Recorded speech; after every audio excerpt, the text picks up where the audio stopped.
ಧರ್ಮಸ್ಥಳ ಗ್ರಾಮದ ಸುತ್ತಮುತ್ತ 100ಕ್ಕೂ ಅಧಿಕ ಶವಗಳನ್ನು ಹೂತು ಹಾಕಿದ್ದೇನೆ ಎಂದು ಪೊಲೀಸರ ಮುಂದೆ ಹೇಳಿಕೆ ನೀಡಿದ್ದ ಕಾರ್ಮಿಕ ಜುಲೈ 11ರಂದು ತಮ್ಮ ನ್ಯಾಯವಾದಿಗಳ ಸಮ್ಮುಖದಲ್ಲಿ ನ್ಯಾಯಾಧೀಶರ ಮುಂದೆ ಹಾಜರಾಗಿದ್ದಾನೆ. ಕೃತ್ಯ ಎಸಗಿರುವ ಕುರಿತು ಸಾಕ್ಷಿ ಸಮೇತವಾಗಿ ನ್ಯಾಯಾಲಯಕ್ಕೆ ಆಗಮಿಸಿ ನ್ಯಾಯಾಧೀಶರ ಮುಂದೆ ಹಾಜರಾಗಿ ಹೇಳಿಕೆ ನೀಡುತ್ತಿದ್ದಾನೆ.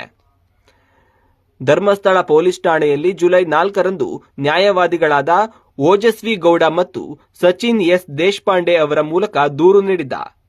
ಈ ವ್ಯಕ್ತಿ ಬೆಳ್ತಂಗಡಿ ಪ್ರಧಾನ ಸಿವಿಲ್ ನ್ಯಾಯಾಧೀಶರು ಮತ್ತು ಪ್ರಥಮ ದರ್ಜೆ ನ್ಯಾಯಿಕ ದಂಡಾಧಿಕಾರಿ ಮುಂದೆ ಹೇಳಿಕೆ ನೀಡುತ್ತಿದ್ದಾನೆ. ಇನ್ನೋವಾ ಕಾರಿನಲ್ಲಿ ಸಂಪೂರ್ಣ ಮುಸುಕುದಾರಿಯಾಗಿ ನ್ಯಾಯಾಲಯಕ್ಕೆ ವಕೀಲರೊಂದಿಗೆ ಜುಲೈ 11ರಂದು ಸಂಜೆ 4:30ಕ್ಕೆ ನ್ಯಾಯಾಲಯಕ್ಕೆ ಹಾಜರಾಗಿದ್ದಾನೆ.